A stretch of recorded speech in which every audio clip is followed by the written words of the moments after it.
Innallaha thayyibun la yaqbalu illa thayyiba. Allah itu baik dan tidak menerima kecuali yang baik. Makanya ketika kita melakukan satu perbuatan, nauzubillah, perbuatan seperti korupsi, atau seorang melakukan tindakan korupsi dan korupsinya itu disedekahkan, apakah itu diterima? Ini ada satu hadis dari baginda Rasulullah Sallallahu Alaihi Wasallam bahwa harta yang diambil dari seseorang kemudian disedekahkan itu tidak menjadi pahala. Justru ini menjadi tambahan dosa kepadanya. Kenapa? Karena dia mempermainkan Allah Subhanahu Wa Taala. Dia mempermainkan Allah Subhanahu Wa Taala karena di satu sisi seolah-olah terjadi proses kebaikan, sementara di sisi yang lain ada proses penghancuran. Dan di Indonesia itu tidak pernah ada. Bisa dicamkan, di Indonesia itu tidak pernah ada orang yang korupsi 50 miliar, sedekahnya 60 miliar. Itu nggak ada. Di Indonesia tidak ada yang korupsinya 10 miliar, sedekahnya 11 miliar. Itu tidak pernah ada. Yang ada adalah korupsinya 10 miliar, kemudian nyumbang ke masjidnya 100 juta. Itu banyak.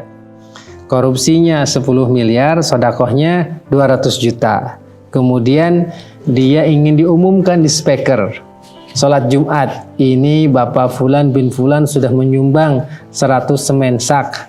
Kemudian menyumbang 50 meter keramik. Dan dia memberi beasiswa untuk 2 orang hafidhul Quran. Tolong diumumkan ya. Tujuannya tidak lain dan tidak bukan adalah untuk positioning, untuk rebalancing, bagaimana dia sudah berbuat keburukan supaya dianggap dia tetap berbuat baik, dia mensedekahkan. Ini tidak menjadi pahala. Maka ada satu hadis juga, ja'a rajulun agwaru as'ash fa dhahara minhu atharus safar fa yaqulu ya Rabb istajib du'ai wa anna yustajabu du'a'u wa makaluhu haramun wa malbasu haramun wa ghudhiya bil haram fa anna yustajabulah.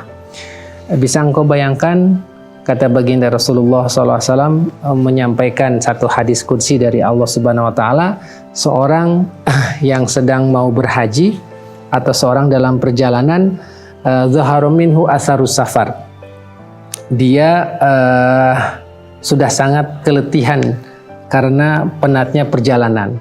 Kemudian dia berdoa kepada Allah, ya Rabb istajib du'ai, ya Allah kabulkan doaku.